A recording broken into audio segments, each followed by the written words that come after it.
논술이라는 과목은 글쓰기 형식으로 답을 제출하는 시험입니다. 근데 여기에서 오해하는 것이 작문력이 중요하다고 생각하는 것입니다. 그러나 논술도 시험이기 때문에 글쓰기 능력보다 우선하는 것이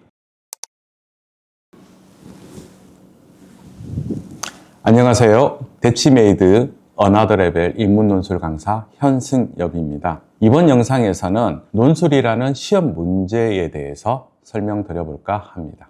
우선 시험 과목을 준비하는 학생들의 입장에서는 가장 먼저 이해할 부분은 그 문제의 특성이라고 할 수 있습니다. 정확한 과목의 특성과 시험 성격을 알고 그 방향으로 공부를 해야 효율적인 시험 준비가 됩니다. 오랜 시간 투자해서 공부해도 성적이 오르지 않는 것은 마치 물이 나오지 않는 땅을 열심히 파는 것과 같습니다.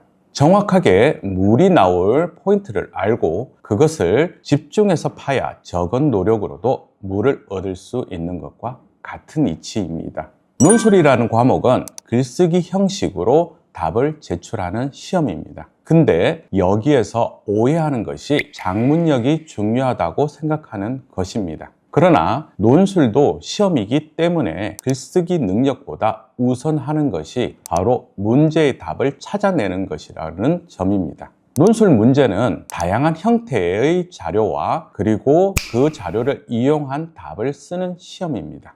따라서 자료 해석과 활용 능력을 측정하는 시험이라고 할 수 있습니다. 요즘 거의 누구나 자신의 MBTI를 알고 있죠. 그 MBTI 항목 중에서 두 번째 항목이 S형 아니면 N형이죠. 학생들이 문제 스타일을 잘 이해할 수 있도록 제 나름대로 문제를 규정했는데요. 그것이 바로 S형 문제, N형 문제라는 명칭입니다. 지문 내용 간 연계성이 강하고 문제와 지문 간 직접적으로 연결되는 문제 유형이 S형이라고 저는 부릅니다. 이때 S형 문제의 경우는 정확한 답을 요구하는 경우가 많습니다. 답의 성격이 객관적이고 지문 내용 자체를 충분히 활용할 것을 요구합니다. 다음으로 N형 문제의 경우는 지문 간 연계성이나 문제와의 연계성이 낮은 자료를 제시합니다. 따라서 자료 자체로 답을 정하기가 매우 힘이 듭니다. 지문 상호 간의 의미, 문제에 맞는 자료 해석을 통해 답을 작성하게 됩니다.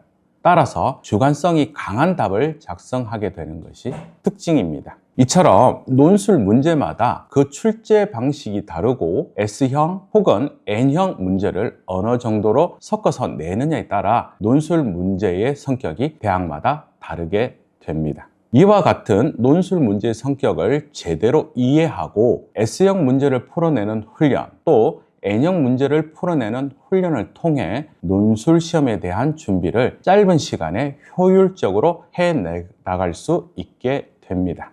제가 항상 강조하는 것은 올바른 방향성을 가진 시험 준비입니다. 열심히 하다 보면 된다는 식의 비효율적인 공부법을 가장 싫어합니다. 제대로 된 방향으로 효율적으로 공부하는 것이 제대로 된 시험 준비라고 할 수 있습니다. 그런 점에서 논술 문제의 출제 성격을 이해하는 것은 논술 준비를 위한 가장 첫걸음이면서 중요한 요소라고 할 수 있습니다.